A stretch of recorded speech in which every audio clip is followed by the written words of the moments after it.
Hello students, welcome to my channel.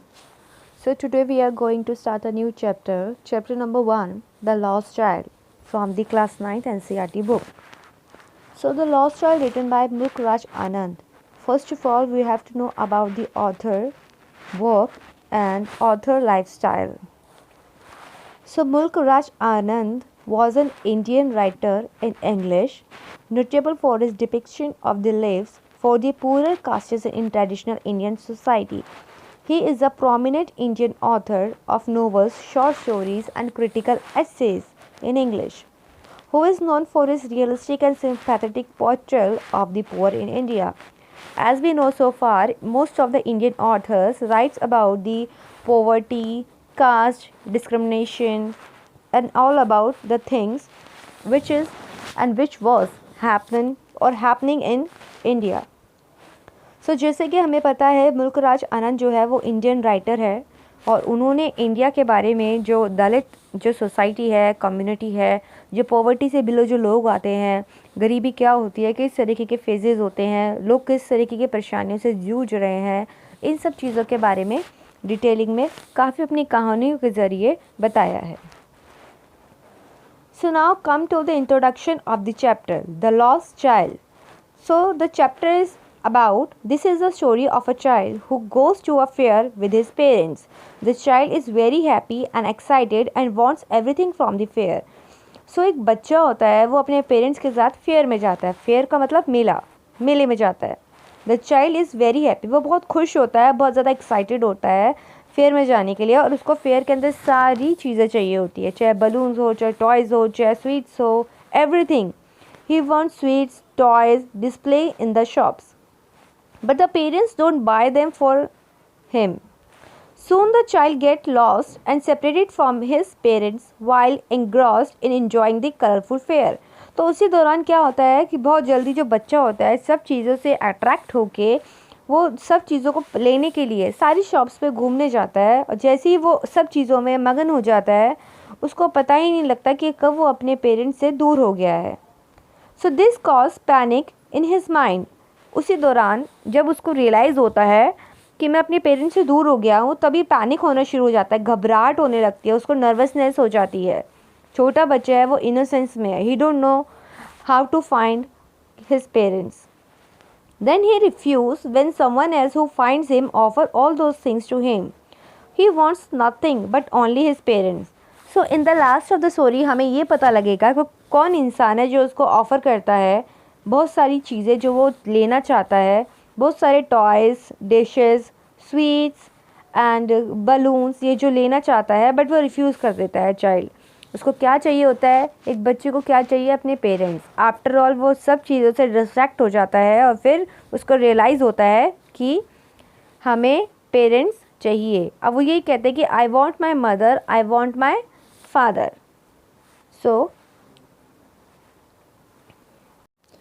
So now come forward to the summary, The Lost Child summary. It was a time of spring festival. There was a great excitement in the atmosphere. The people could be seen busy going to the fair, all in a happy mood. ये एक spring festival की बात है कि सब लोगों के बीच में काफ़ी एक्साइटमेंट था बिकॉज ऑफ फेयर, कि फेयर लगा हुआ है और सारे जो लोग थे वो बिज़ी होने वाले हैं. किस चीज़ के लिए? फेयर में जाने के लिए. जब हम भी कहीं जाते हैं बाहर घूमने अपने पेरेंट्स के साथ, अपनी फैमिली के साथ, तो जब हम घर से निकलते हैं तो हमें लगता है कि हम इंजॉय करेंगे, बट इन द लास्ट हमें रियलाइज़ होता है कि जो हमने पूरा दिन अपनी फैमिली फ्रेंड्स के साथ स्पेंड करा है, बाहर इंजॉय करा है, वो दिन काफ़ी बिजी रहा है. आपको पता ही नहीं लगता कि टाइम कैसे निकल जाता है ना. हमें पता ही नहीं लगता कि कब कितनी जल्दी टाइम स्पेंड हो गया और हमने इतना सारा इंजॉय कर लिया, इतना टाइम बाहर स्पेंड कर लिया है, राइट. तो उसी तरीके से वहाँ इस स्टोरी के की स्टार्टिंग में ऐसा माहौल था, ऐसा एटमॉस्फेयर था, सब लोग बहुत खुश थे. तो some walk, some rode on the horses, other sat being carried in bamboo and bullock carts. जैसे आज के ज़माने में हमारे पास बस होती है, कार होती है, ट्रेन है, मेट्रो है, राइट. ये हमारी क्या है, कन्वीनियंस है ना, कन्विंस है ना. हम लोग यहीं से हम लोग जाते हैं, पब्लिक ट्रांसपोर्ट होते हैं, प्राइवेट ट्रांसपोर्ट होते हैं, हमारे पर्सनल खुद की बाइक होती है, खुद की स्कूटी होती है. आप लोगों को कभी घूमना होता है तो कभी आप अपने फादर के बाइक पे जाते हो, कभी अपनी खुद की आपकी पर्सनल स्कूटी होती है, या भाई भैया की स्कूटी होती है, सिस्टर की स्कूटी होती है, राइट। तो उसी तरीके से ये फेयर का एक सिनेरियो बता रहा है कि स्टार्टिंग में ये फ्रेम आउट कर रहा है हमें। मुल्क राज आनंद जो है वो हमें सबसे पहले एक स्टोरी का बेस फॉर्म बता रहे हैं। तो here is the base form. A child was also heading towards the fair along with his parents. So एक चाइल्ड, ये हमारा करेक्टर है, okay, without any name. So जो चाइल्ड है ये कहाँ जा रहा होता है? फेयर की तरफ जा रहा होता है। किसके साथ? पेरेंट्स के साथ। तो he was very happy and excited, बहुत खुश होता है और एक्साइटेड होता है। While his parents were going ahead with all their attention on reaching the fair. तो उसी जब वो जा रहा होता है, बस बच्चे के जो दिमाग में, माइंड में, बस उसको क्या घूम रहा होता है कि मुझे बस मेले में जाना है और वहाँ जाके इंजॉय करना है। लेकिन जो पेरेंट्स होते हैं उनके दिमाग में बस ये चीज़ रहती है कि हमें बस जल्दी से मेले तक पहुँचना है, हमें फेयर तक पहुँचना है। The child enjoy the beauty of the nature with utmost curiosity. जो चाइल्ड है वो जब वो जा रहे होते हैं मेले की तरफ, तो उस दौरान चलते चलते वो सारी चीज़ों को एंजॉय करता है। जैसे हम लोग कभी ट्रैवल करते हैं अपने पेरेंट्स के साथ, कभी नाइट में, कभी डे में, कभी मॉर्निंग में, तो हम रास्ते रास्ते एक साइड व्यू को एंजॉय करते हैं। जैसे रोड पे जा रहे हैं, तो यहाँ तो हम इंडिया में रहते हैं तो मोस्ट ऑफ द टाइम आपको दिल्ली में ट्रैफिक ही मिलता है, राइट। तो हम ट्रैफिक को एंजॉय करते हैं, okay, apart from the jokes. So basically क्या होता है, ये जो चाइल्ड होता है ये रोड साइड व्यू को काफ़ी इन्जॉय करता है। जो वे होता है उसके घर से लेकर, उसके होम से लेकर, उसके हाउस से लेकर एक फेयर तक के बीच में जो डिस्टेंस है उसको बहुत इन्जॉय करता है। The child's joy reached its climax once he set his foot in the fair. His eyes got attracted to everything. The stalls of toys, sweets fascinated him too much. He wanted them, but was well aware of his father's harsh attitude. देखो यहाँ पे क्या होता है, जो बच्चा होता है ना, उसको जब भी वो कदम रखता है, जैसे ही वो पहुँचते हैं, वो पहला कदम रखता है फेयर के अंदर, उसकी आंखें सब चीज़ों की तरफ अट्रैक्ट होती है। उसको सब चीज़ें बहुत पसंद आती है, क्योंकि एज वी नो सो फार जो फेयर होता है वो काफ़ी कलरफुल होता है। वहाँ पे डिफरेंट तरह के स्टॉल्स होते हैं, स्वीट्स के, टॉयज़ के, क्लोथ्स के, है ना, हर चीज़ का स्टॉल होता है। सो वो सब चीज़ों को देख के काफ़ी ज़्यादा अट्रैक्टिव फील करता है कि मेरे को तो सब कुछ चाहिए। बट उसको साथ ही साथ में एट द सेम पॉइंट ये चीज़ का भी ख्याल होता है कि उसको सब तो चाहिए, लेकिन वो ये भी जानता है कि उसके फादर जो है, अगर वो कहेगा कि फ़ादर मुझे ये दिला दो, वो दिला दो, मुझे ये भी लेना है, वो भी लेना है, तो यहाँ पे जो उसके फादर है वो क्या दिखाएंगे? हार्श एटीट्यूड दिखाएंगे, है ना, कि जैसे अभी नहीं लेना है, ये अच्छा नहीं है, बाद में लेंगे, ऐसे बोलेंगे। तो उसको इस चीज़ का पूरा अच्छे से पता था। But his mother, however, tried to pacify him, divert his attention towards other things. The child was so busy to observing different things in the fair, and that he used to lag behind his parents every now and then. तो यहाँ पे क्या होता है कि जो child की mother होती है वो क्या करती है, अपने बच्चे को डाइवर्ट करती है। जहाँ जैसे आप फॉर एग्जांपल आपने छोटे बच्चों को देखा होगा यहाँ पे कि जो अपनी मदर के साथ मार्केट जाते हैं, तो छोटे बच्चे हर चीज़ लेने की ज़िद करते हैं कि मुझे ये भी दिला दो, मुझे वो भी दिला दो। बट जो मदर होती है वो क्या बोलती है कि अभी नहीं लेना है, ये अच्छा नहीं है, दूसरी शॉप से लेंगे, ये भैया अच्छा नहीं दे रहे, है ना, उस बच्चे का ध्यान डाइवर्ट करने की कोशिश करती है। तो ये मदर, जो चाइल्ड की मदर है, वो भी यही करती है, उनका ध्यान, अटेंशन जो है वो डाइवर्ट करने की कोशिश करती है। बट जो चाइल्ड होता है वो बिज़ी होता है। कहाँ बिज़ी होता है? अलग अलग चीज़ों को ऑब्जर्व करने में, क्योंकि वहाँ पे सब क्या है, कलरफुल है और सारी चीज़ें क्या हो रही हैं, अट्रैक्ट हो रही हैं, है ना। तो यहाँ पे जो चाइल्ड होता है वो अपने पेरेंट्स से थोड़ा सा पीछे हो जाता है, दूर हो जाता है। So every time he wanted something but discourage by his parents. तो हर वक्त वो कुछ लेना चाहता है, बट उसके पेरेंट्स क्या करते हैं, मना कर देते हैं। So as they move forward the child got demotivated by the decorative items of the stall and his mouth watering seeing sweet decorated with gold and silver leaves. तो जैसे ही वो आगे की तरफ बढ़ते हैं, चाइल्ड जो होता है डेकोरेटिव स्टॉल की तरफ काफ़ी ज़्यादा अट्रैक्ट हो जाता है, और वहाँ वो क्या देखता है कि वहाँ पे स्वीट्स, है ना, कोई पर्सन जो है उन्होंने स्टॉल लगा रखा है स्वीट्स का, ठीक है, जहाँ पे गुलाब जामुन है, बर्फ़ी है, रसमलाई है, ये स्वीट्स रखी हुई हैं with gold and silver leaves के साथ, है ना। तो यहाँ वो उन सब चीज़ों को देख के काफ़ी ज़्यादा अट्रैक्ट हो जाता है, क्योंकि छोटा बच्चा है, एज वी नो सो फार, कि जो चाइल्ड है उसको सब चाहिए, जितना भी फेयर में कलरफुल सामान है उसको सब चाहिए। तो यहाँ वो क्या हो जाता है, अट्रैक्ट हो जाता है।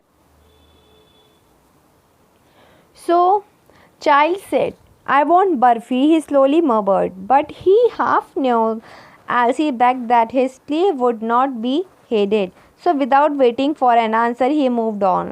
तो यहाँ बोलता है वो कि मुझे बर्फ़ी चाहिए, वो धीरे से बोलता है। छोटे छोटे बच्चे कभी कभी आपने देखा होगा यहाँ पे कि बहुत जब कुछ चाहिए होता है ना तो बहुत स्लोली स्लोली धीरे से बात कह देते हैं। फिर हम पूछते हैं कि क्या कह रहे हो, हमने सुना नहीं है, ज़ोर से बोलो। तो इसी तरीके से उसी रिएक्शन के साथ वो बच्चा बोलता है, चाइल्ड बोलता है आई वॉन्ट बर्फ़ी। बट उसको पता है कि अगर वो बोलेगा तो उसका कोई फ़ायदा नहीं है, वो पहले से ही आंसर जाता था। क्यों? क्योंकि उसके फादर उसको क्या दिखाएंगे, हार्श एटीट्यूड, क्या कि नहीं लेना है, right. So he moved on, तो वो आगे की तरफ चला जाता है। Then he got attracted to the garland of gulmohar but he did not ask for it. फिर उसको है ना जो फ्लावर्स होते हैं वो बहुत सुंदर लगते हैं, उनकी तरफ बहुत अट्रैक्ट होता है, बट वो पूछता नहीं है, कुछ बोलता नहीं है, बस अट्रैक्ट होता है क्योंकि उसको पता है कि कुछ नहीं मिलने वाला, कि मेरे फादर मदर तो कुछ दिलाएंगे ही नहीं मुझे। Then he saw colorful balloons as one filled with an overwhelming desire to get them all, but he knew that his parents would say he was too old to play with balloons. देखो अब यहाँ वो balloons, उसको जो colourful जो balloons दिख रहे हैं फेयर में, उसको वो सब चाहिए, उसको डिज़ायर है कि उसकी विश है कि वो सारे खरीद ले। लेकिन वो ये भी जानता है, अगेन वो ये जानता है कि उसके पेरेंट्स उसको नहीं दिलाएंगे और ये कहेंगे कि तुम बड़े हो गए हो, अब तुम बलून के साथ नहीं खेल सकते हो, बलून्स जो होते हैं वो छोटे बच्चों के लिए होता है। सो ही वॉकड अवे, फिर वो आगे चलने लगता है। The child then saw a snake charmer, he liked the music played by the charmer and wanted to stay for a while to listen to it, but again he was discouraged by his parents. अब देखो यहाँ पे क्या होता है, उसको check charmer दिखता है, स्नेक्स चार्मर दिखता है। अब यहाँ पे क्या होता है कि उसको दिखता तो है, लेकिन अब वो फिर अट्रैक्ट होता है उसकी म्यूज़िक की तरफ। उसको लगता है कि मुझे थोड़ा देर बैठ के ये देखना होगा कितना सुंदर म्यूज़िक बज रहा है, वो देखना चाहता है कि कैसे होता है म्यूज़िक बजता है, कैसे वो स्नेक को अपने मोमेंट से एक्ट के थ्रू रिप्रेजेंट करता है, वो सब देखना चाहता था। लेकिन अगेन फिर वो क्या सुनता है कि नहीं, अब उसको पता है कि उसके पेरेंट्स हर चीज़ के लिए ना करेंगे। Then he saw a roundabout a swing and wanted to get a ride on it. तब वहाँ वो एक राइड देखता है और उसका दिल करता है कि वो भी राइड करे। This time he could not resist himself and call for his parents. इस बार वो खुद को रोक नहीं पाता और अपने पेरेंट्स को बोल ही देता है। अब ध्यान रखना स्टोरी में, इससे पहले जितनी भी चीज़ें हुई हैं, जो भी उसको स्वीट चाहिए है, टॉयज़ चाहिए हैं, बलून्स चाहिए हैं, वो उसने अपने मन में सोचा और अपने मन में ही एजम्पशन लगाया कि मुझे ये चाहिए। फिर जब तक वो उसको चाहिए तक वो उस इमोशन तक पहुंचता है, तभी उसको दिमाग में आता है, उसके ख्याल में आता है कि नहीं मेरे पेरेंट्स तो मुझे दिलाएंगे ही नहीं। उसको सारे रीज़न पता होते हैं, लेकिन राइड देखने के बाद, इस झूले को देखने के बाद वो खुद को रोक नहीं पाता है और अपने पेरेंट्स को बुला ही लेता है, एक्चुअल में बुला लेता है आप। और इससे पहले जो चीज़ें जितनी भी अभी हमें गई है, हमें स्टोरी में ध्यान रखना है, चाहे वो स्वीट मोमेंट हो, बर्फ़ी मोमेंट हो, बलून्स हो, गार्डलैंड्स हो, फ्लावर्स हो, डेकोरेटिव आइटम की स्टॉल हो, जितना भी कुछ किया है वो सब उसके माइंड में ही था।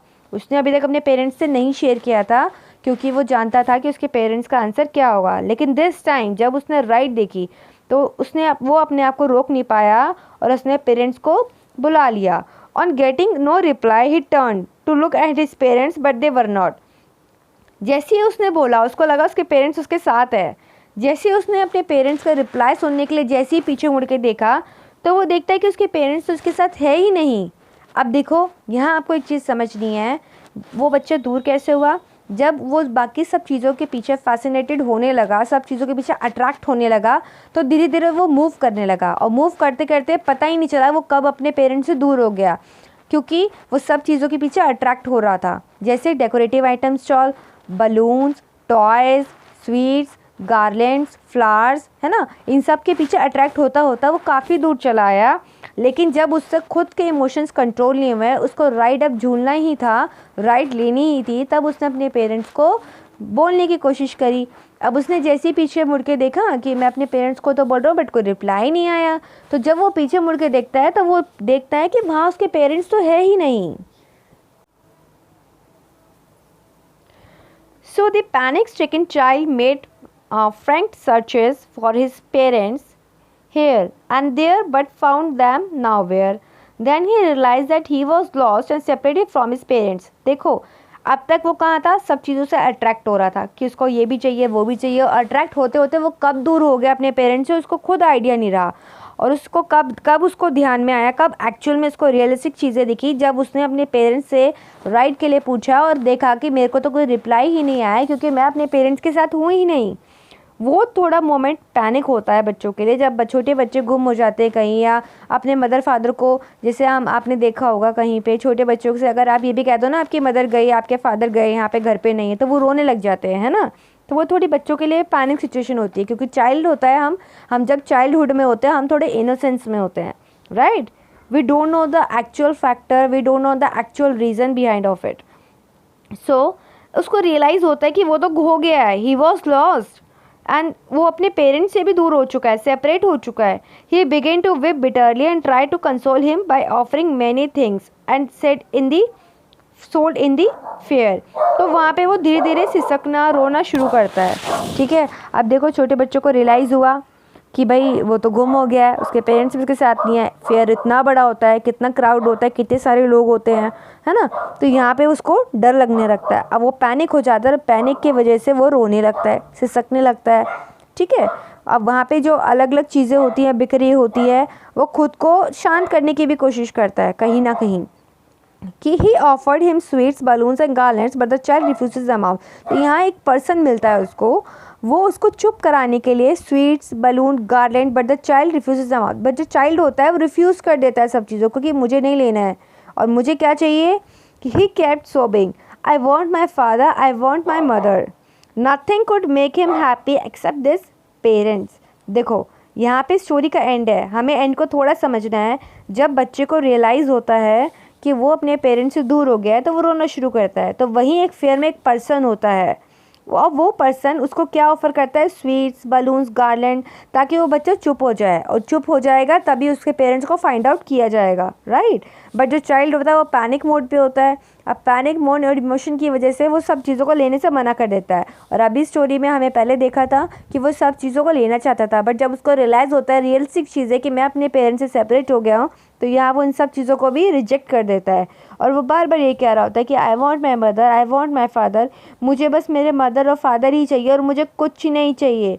तो हमें स्टोरी से ये पता लगता है कि जो चाइल्ड था वो अपने इनोसेंस में था, और वो शुरू में बाकी सब चीज़ों से अट्रैक्ट तो हो रहा था, but in the end of the story उसको पेरेंट्स चाहिए थे, राइट। वो अपने पेरेंट्स से बहुत प्यार करता था। So I hope you will like the video. This video is little bit informative for you all students. So please like and subscribe to my channel for more such videos.